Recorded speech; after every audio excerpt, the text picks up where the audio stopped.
This message comes from NPR sponsor Rosetta Stone, an expert in language learning for 30 years. Right now, NPR listeners can get Rosetta Stone's lifetime membership to 25 different languages for 50% off. Learn more at rosettastone.com/NPR. Hello, hello. I'm Brittany Luce, and you're listening to It's Been a Minute from NPR, a show about what's going on in culture and why it doesn't happen by accident.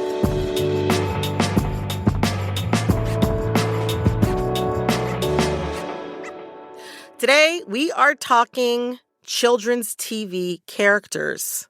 Who is the GOAT? I actually was a PBS kid when I was growing up. Okay. And I watched a lot of Arthur. Arthur. His whole campaign of reading more, it really affected me. I was in the library all the time because of him. Look at you now. Look at that. It paid off. I have a character who I did not grow up with at all. It's Peppa Pig. I love Peppa Pig's attitude. No, yes. No, Listen. I'll explain why. I have a personal connection. Okay. Because I have been taking Spanish tutoring for the past year and a half.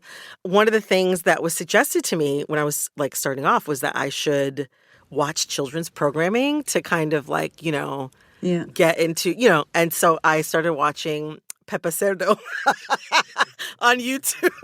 She sounds like an asshole, honestly. Listen, That's what I've been told. That's what I've been told by parents. It teaches the kids to be utter assholes. I can't say I relate to Pep, but when I needed her, she was there for me, repeating the same words over and over again.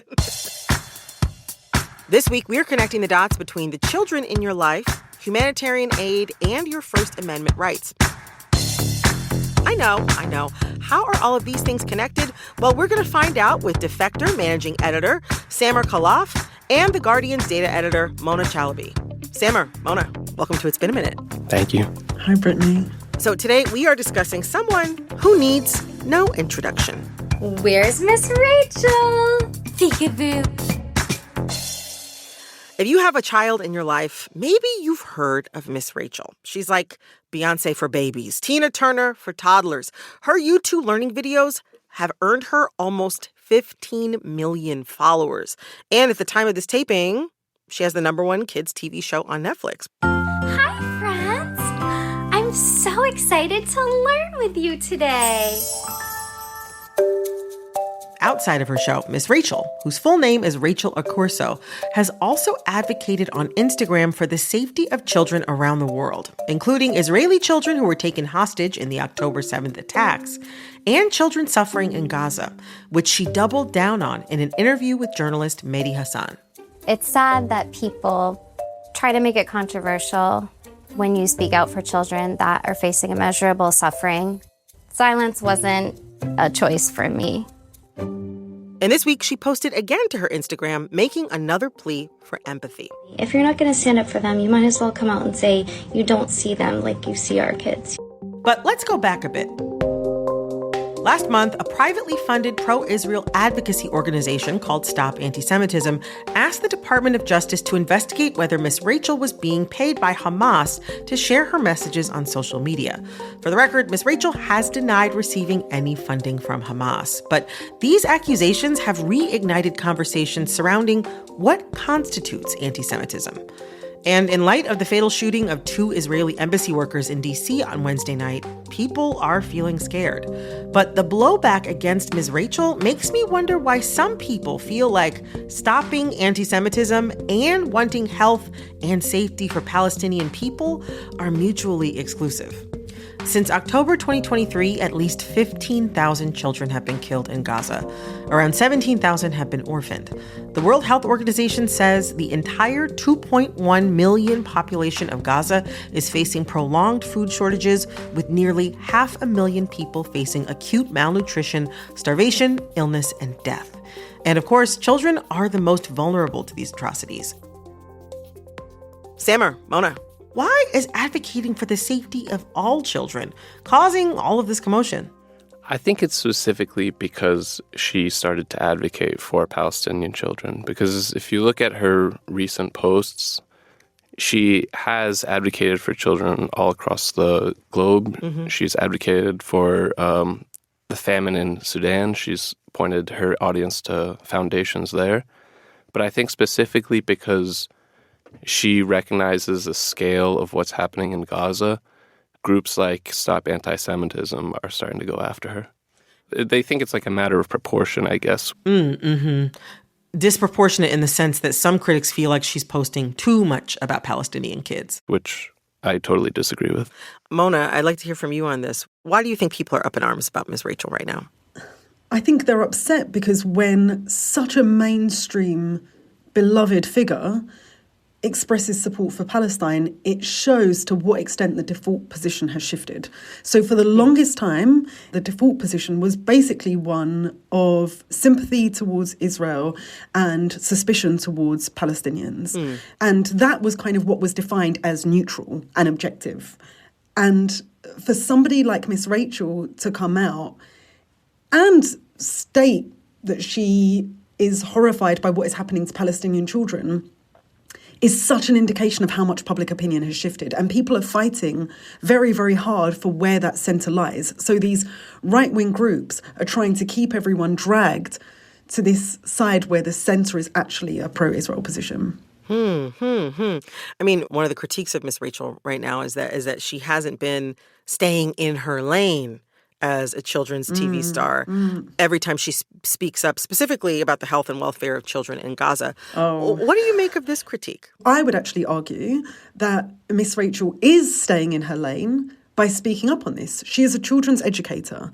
Therefore, she has a concern for children, for the fact that children are being systematically starved, for the fact that education in Gaza has been absolutely destroyed. Schools have been bombed. Teachers have been killed. No child in Gaza has been able to have access to a decent level of education since October. And, I mean, this is particularly shocking given that Palestine used to have a literacy rate that was actually higher than America's. And that's all gone now. Oh, my gosh. So I would argue that as somebody who is a children's educator, she has a real concern to speak up on behalf of children and education. And by the way, I would say that for most of us who aren't Palestinian, very often our lens to understanding this is through our careers. So for me, as a journalist, I am deeply, deeply concerned and troubled by the targeted killing of journalists in Palestine. I know medical workers who are deeply troubled by the targeted killings of aid workers, of medics, and again, the bombings of hospitals. She's staying in her lane. It's a ridiculous accusation. I don't know. Mona has a point there because also in some of these videos, Miss Rachel is carrying her own baby as she talks about what's happening to like children in Gaza. I can't imagine how excruciating it would be to not be able to feed her. If you're not going to stand up for these babies and these children, 15,000 killed, the largest cohort of child amputees in modern history. She's a parent. Yeah, not only is she a children's entertainer, but she's also a parent, and she just sees that as such a level of basic humanity that it's hard for her to look away from that. You know, she's used her platform to speak out against the bombing and starvation, systematic oppression of children in Gaza right now. Why do you think she is receiving backlash, though, if the messaging isn't on the show or in the songs themselves? Like, this is something she's doing in places that typically children are not going to see it. Like, she did an interview with Zateo, as seen one with CNN. Yeah. You know, this is happening on her Instagram. The children that she's singing to are very small. Like, they're not going to see these things or hear these messages. I wonder, why is the backlash so strong if children aren't really being exposed to this? I think you're seeing this because it's a distinctly Palestinian issue. I think it's going to be different than when you're talking about saving the children anywhere else, kind of similar to student protests across the country. I think people are fine when you advocate for peace, but then when you advocate for the end to the suffering for Palestinian people in Gaza, it becomes a whole different kind of can of worms for them. Coming up, the movement is now more emboldened to go after figures who were considered non-controversial, like Miss Rachel. I can't see where it goes from here. stay with us. This message comes from NPR sponsor Rocket Money. These days, being smart with your money isn't just a good idea, it's essential. Managing finances can feel overwhelming, but luckily, Rocket Money takes the guesswork out of it. Rocket Money is a personal finance app that helps find and cancel your unwanted subscriptions, monitors your spending, and helps lower your bills so you can grow your savings. Go to rocketmoney.com/minute today and reach your financial goals faster. Support for this podcast and the following message come from Made in Cookware. President and co-founder Jake Kalick shares a tool that's useful for both master and newbie griller. The craftsmanship of the carbon steel griddle enhances your grilling experience because it allows you a totally different type of grill surface that opens up the amounts of food you're able to cook. So the griddle is the perfect accessory to add to your grill and kind of widen your grilling game. Learn more about Made in Cookware at MADEIN cookware.com. This message comes from Charles Schwab. When it comes to managing your wealth, Schwab gives you more choices, like full-service wealth management and advice when you need it. You can also invest on your own and trade on Thinkorswim. Visit schwab.com to learn more.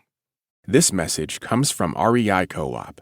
REI believes there are places within yourself you find only outside, where you can defy your fears, find your grit, and say, I did that. REI has the gear, clothing, classes, and advice to help get you there. Visit your local REI Co-op or rei.com.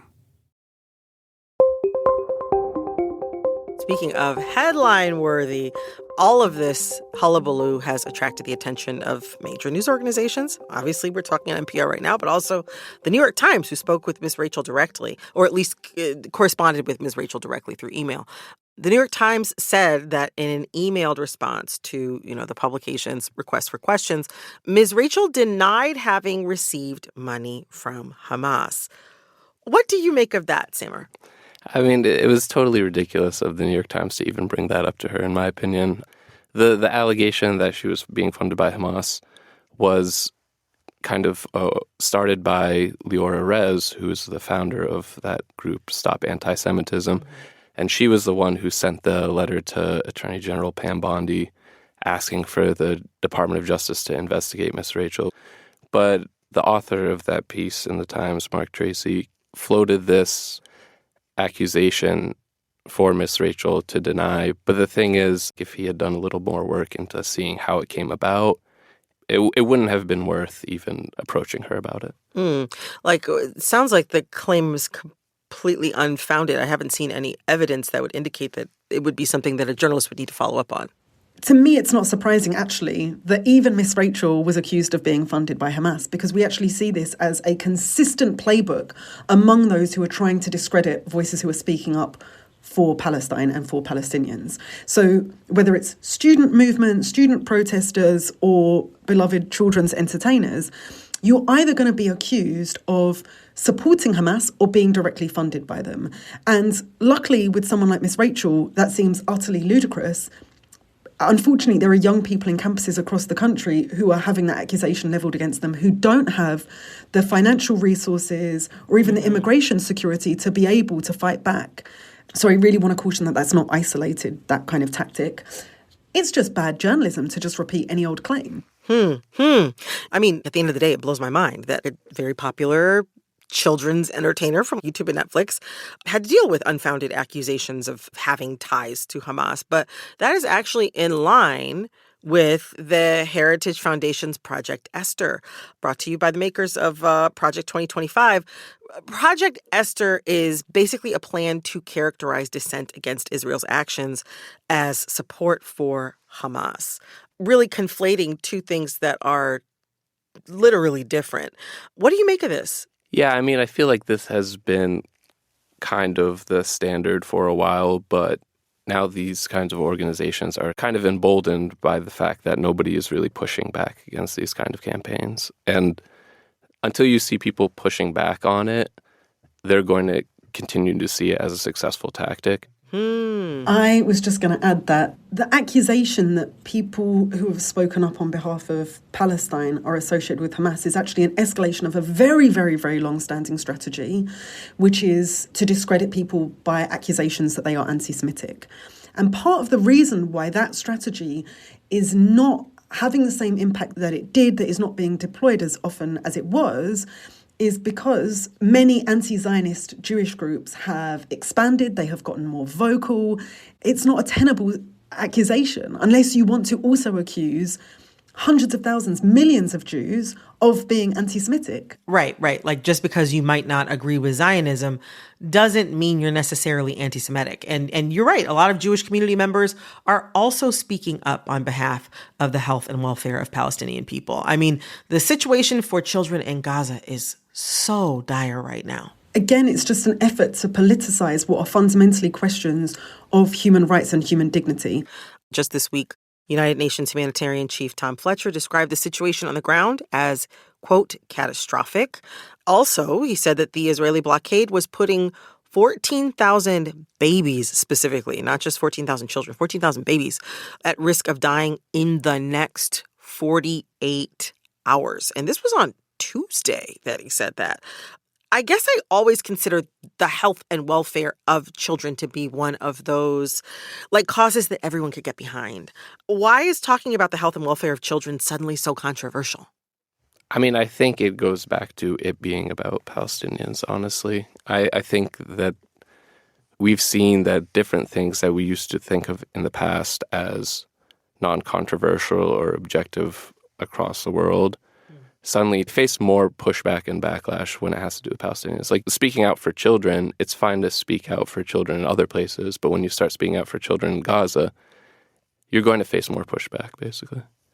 You know, Miss Rachel, a beloved American-born children's entertainer, like this bubbly woman. She's got her little headband on. She's got her overall. She's wearing pink. If she can't talk about kids wanting to be safe, what are the freedom of speech implications for the rest of us? We've been hearing so much about how the future of free speech in the US looks very, very terrifying, how perhaps Miss Rachel being silenced is a harbinger of, like, terrible things to come. My impression is that we're already here. I think the way that the student movement has been mischaracterized, the repercussions for those students who have spoken up, the arbitrary detention, the monitoring of people's social media accounts, we're there. It's bleak, and all the more reason then to fight for people like Miss Rachel so that our rights aren't taken away. Yeah, I think I agree with Mona, because the movement is now more emboldened to go after figures who were considered non-controversial, like Miss Rachel. Mm-hmm. I can't see where it goes from here. I was just going to say, like, if the next pope also speaks up on behalf of Palestine, are people going to claim that he's funded by Hamas? Let's see. Well, I mean, literally the pope, I think, actually just called again for the Israeli blockade to end. I renew my heartfelt appeal to allow the entry of dignified humanitarian aid and to put an end to the hostilities whose heartbreaking price is paid by the children, elderly, and the sick. So yeah, I mean, this is something that the Pope is calling for as well. I mean, and he also specifically mentioned children.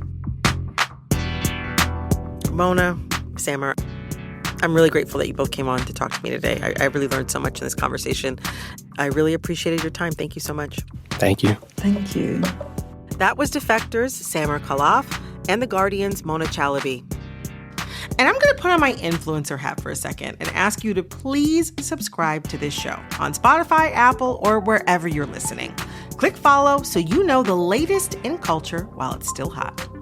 This episode of It's Been a Minute was produced by Corey Antonio Rose. This episode was edited by Nina Patak. Our supervising producer is Barton Girdwood. Our executive producer is Verilyn Williams. Our VP of programming is Yolanda Sanguini. All right, that's all for this episode of It's Been a Minute from NPR. I'm Brittany Luce. Talk soon.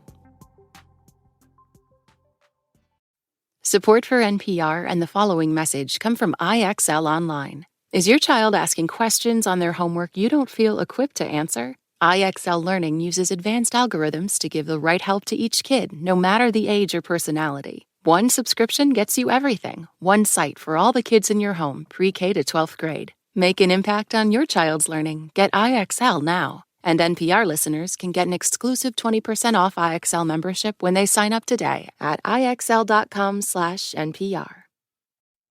This message comes from Bombas. Socks, underwear, and T-shirts are the top 3 requested clothing items by people experiencing homelessness. Bombas makes all 3 and donates 1 item for every item purchased. Go to bombas.com/NPR and use code NPR for 20% off.